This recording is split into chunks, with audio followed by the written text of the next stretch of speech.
The Lord. सभी को जय मसीह की। आप सभी कैसे हो? आई होप आप सभी ठीक होंगे।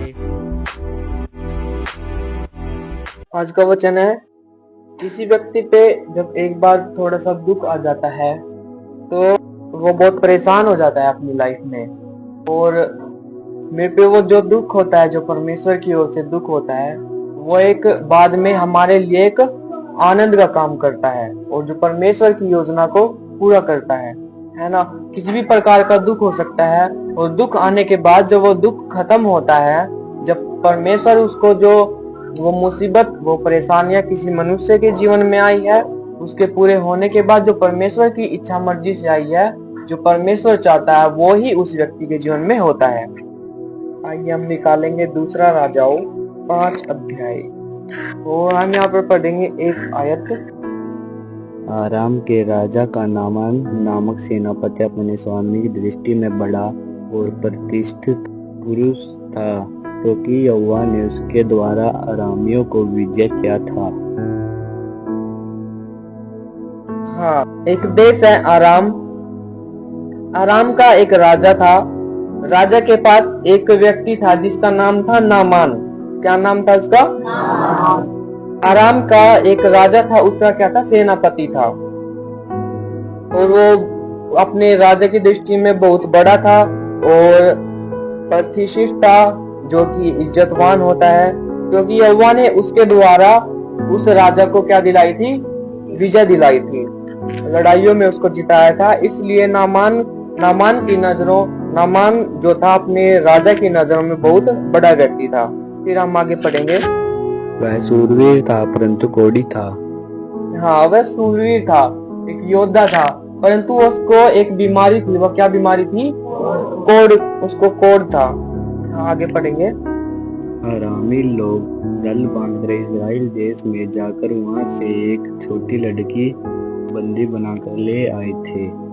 हाँ, जो आरामी लोग थे उन्होंने क्या किया? 2-3 देश पार कर एक देश आता है इजराइल। आराम से जो हमने कल निकाल के देखा था मैंने, और 2-3 देश पार कर एक देश आता है इजराइल। और वहां पर जाकर एक दल बनाकर गए और वहां से जब आ रहे थे तो एक छोटी लड़की को बंदी बनाकर वो अपने साथ ले आए। फिर हम आगे देखेंगे। वह नामान की पत्नी की सेवा करती थी।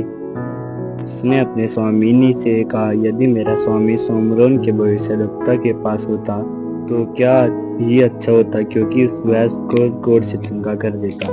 हाँ, वहां से इजराइल से इस लड़की को लेके आने के बाद इसको एक काम दे दिया कि जो नामान की पत्नी है तो उसके पास रह और जो वो काम तुझे कहती है वो कर। अब देखिए, इस लड़की के जीवन में एक परेशानी है। इस छोटी बच्ची को वहां से इसके मम्मी पापा के पास से उठाकर और ये क्या इजराइल ले आए। क्या इसके परिवार वाले परेशान नहीं होंगे? इसको ढूंढा होगा कि हमारी बच्ची गुम हो गई। जब एक परिवार से कोई छोटा बच्चा गुम हो जाए जिसको इतनी समझ भी नहीं है, तो घर वाले परेशान हो जाते हैं, कि परेशान भी होंगे कि उसको अब कुछ करना भी नहीं आता, वो कुछ काम भी नहीं कर सकता, इतनी समझ भी नहीं कि कुछ खा ले मोल लेकर, है ना। छोटी बच्ची थी वो, और उसको वो उन्होंने काम दे दिया कि तू नामान की जो पत्नी है उसकी सेवा कर। फिर उसने उस छोटी बच्ची को पता चल गया कि जो नामान है उसको क्या है? कोढ़ है। उसको किसकी बीमारी है? कोढ़ की बीमारी है। उसने नामान की जो पत्नी थी उससे कहा कि भला होता कि ये इजराइल सोमरोन में होता, भविष्यद्वक्ता के पास, तो इसके लिए प्रार्थना करते और ये क्या हो जाता? चंगा हो जाता। उसने क्या बोला उसको? अब उसकी जो नामान की पत्नी थी कि भला होता ये कहाँ पे होता? सोमरोन इजराइल में होता, जहाँ से उस बच्ची को लेकर आए थे उठाकर बंदी बनाकर। ये वहां पर होता तो ये क्या हो जाता? चंगा हो जाता। हम आगे फिर पढ़ेंगे। तो नामान ने अपने प्रभु के पास जाकर कह दिया, इजरायली लड़की इस प्रकार कहती है। आराम के राजा ने कहा, तू जा, मैं इजराइल के राजा के पास एक पत्र भेजूंगा। हाँ, फिर आराम के राजा ने कहा कि तू जा और मैं उस इजराइल का जो राजा है उसको क्या भेजता हूँ? एक पत्र भेजता हूँ कि मेरा जो एक स्वामी, एक जो कर्मचारी है वो तेरे पास आ रहा है और जो भी वो जैसे जैसे उस लड़की ने कहा था वैसे वैसे करे। हम पढ़ेंगे 14 आयत। तब उसने परमेश्वर के भक्त के वचन के अनुसार यरदन को जाकर उसने 7 बार डुबकी मारी, उसका शरीर छोटे लड़के का सा हो गया और वह शुद्ध हो गया। हाँ, यहाँ पे जाके बीच की घटना मैं आपको बताता हूँ। ये इजराइल देश में जाता है, फिर बहुत सारे सोने चांदी को लेकर और 10 जोड़ी कपड़े को लेकर ये जो नामान था जिसको कोढ़ था, ये इजराइल में चले जाता है। और वहां जाने के बाद ये एक राजा से मिलता है। राजा से मिलने के बाद एक भविष्य रखता था जिसका नाम था एलिसा। वो एलिसा से मिलता है। एलिसा उसको बोलता है कि तू जाकर यरदन नदी में 7 बार डुबकी लगा तो तेरा कोढ़ ठीक हो जाएगा। तो वो 7 बार डुबकी लगाता है और उसका कोढ़ चले जाता है। ये सब घटना कहाँ से शुरू हुई?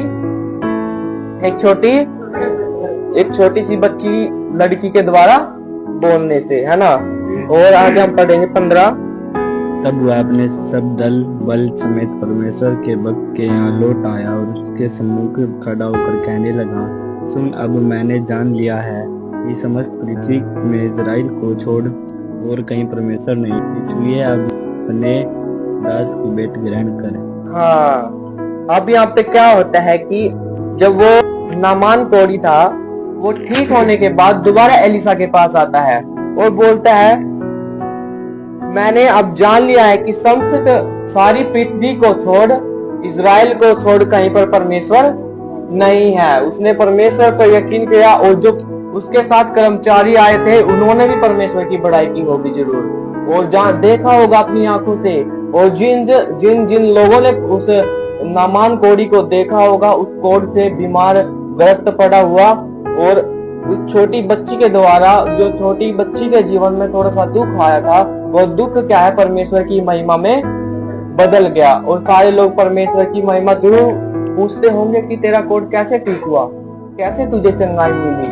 और ये सब जो हुआ एक छोटी बच्ची के द्वारा हुआ। हालेलुया। बच्ची ने जो दुख सहा और उसके परिवार वालों ने थोड़ा सा दुख उठाया होगा। और एक भाई बोल रहा था, जो भाई वो अनाथ होगी, फिर इसके परिवार वाले ने क्या दुख उठाया होगा। मतलब जो ना भी अनाथ होगी तो उसके परिवार वाले ने जो दुख उठाया होगा उनसे थोड़ा सा अलग हुई होगी वो लड़की। और अलग होने के द्वारा, थोड़े से दुख उठाने के द्वारा, वो दुख क्या है, परमेश्वर की महिमा में बदल गया। और वहां पे जैसे उस कर्मचारी ने परमेश्वर की महिमा की और लोगों ने उसको चंगा हुआ देखा।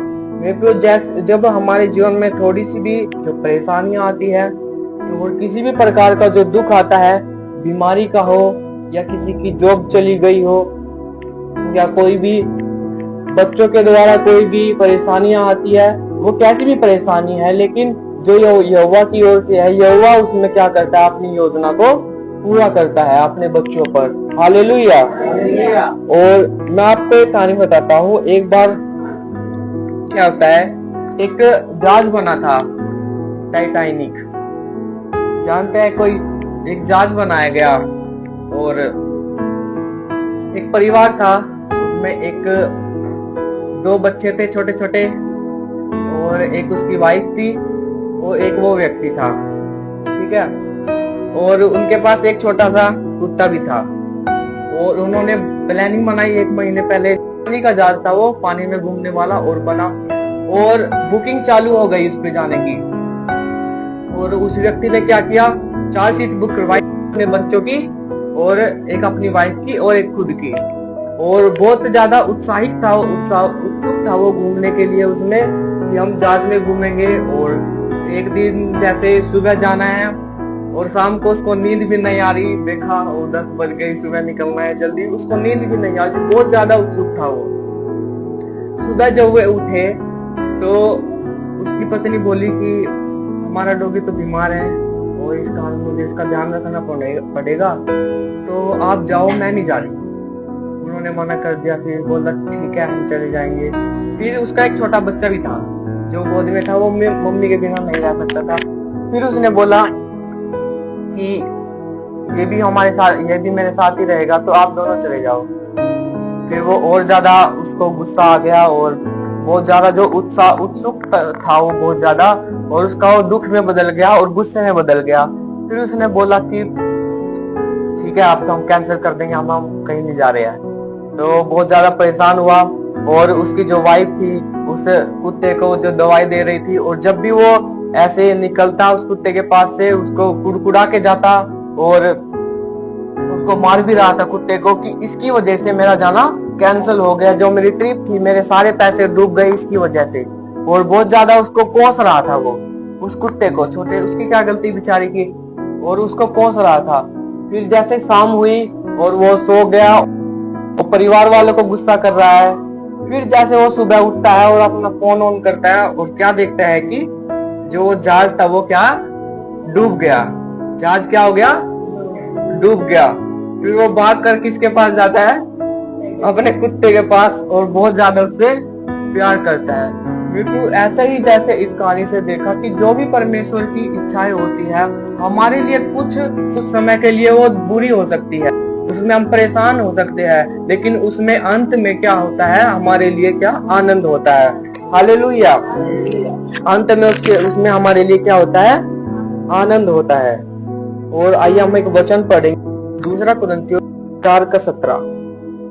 क्योंकि हमारा पल भर का हल्का सा क्लेश हमारे लिए बहुत ही महत्वपूर्ण और अनंत महिमा उत्पन्न कर जाता है। हालेलुया। यहाँ पे क्या लिखा है, क्योंकि हमारा पल भर का हल्का सा क्लेश हमारे लिए बहुत सी महत्वपूर्ण और अनंत महिमा उत्पन्न करता है। आमीन। तो हमारा जो थोड़ा सा दुख है, थोड़े समय के लिए जो परेशानी है, जो हमें तकलीफ सहनी पड़ती है, दूसरों की सहनी पड़ती है, दूसरों की सुननी पड़ती है, मेरे को जान लीजिए कि इसमें परमेश्वर की महिमा छिपी है। हालेलुया। इसमें क्या है, परमेश्वर की महिमा, और इसमें अंत में जाके इसमें परमेश्वर की महिमा उत्पन्न होगी। Hallelujah, hallelujah. और जो ये परमेश्वर की इच्छा से सब कुछ होता है, जो कि थोड़ा सा कलेश होता है, और कुछ कलेश शैतान की ओर से भी होते हैं, उनको हमें पहचानना है। कभी कोई शैतान का कलेश हो जाए और उसको हम परमेश्वर का नाम दे दे, है ना। इस बात का हमें ध्यान रखना है, जो कि हमारी ही जो लालसा होती है, शैतान का कलेश उनके कारण आता है। और जो हमारे प्रभु में अच्छा चलते हुए जो परेशानियां आती है वो परमेश्वर की ओर से होती है, जिसमें परमेश्वर की महिमा छिपी रहती है। आमीन। और इस वचन से हमें यही सीखना है कि जब भी हमारे जीवन में कोई परेशानी आती है और बीमारियां आती है, किसी भी तरह की परेशानी आती है, उसमें हम जान लीजिए कि अंत में इसमें परमेश्वर की महिमा है। और जैसे कि उस छोटी बच्ची के द्वारा और थोड़ा सा उसने कलेश सहा, लेकिन परमेश्वर की महिमा बाद में हुई। और इस वचन के पढ़े जाने से और सुने जाने से सबको आशीष मिले, सबको परमेश्वर आशीष करे, सबको जय।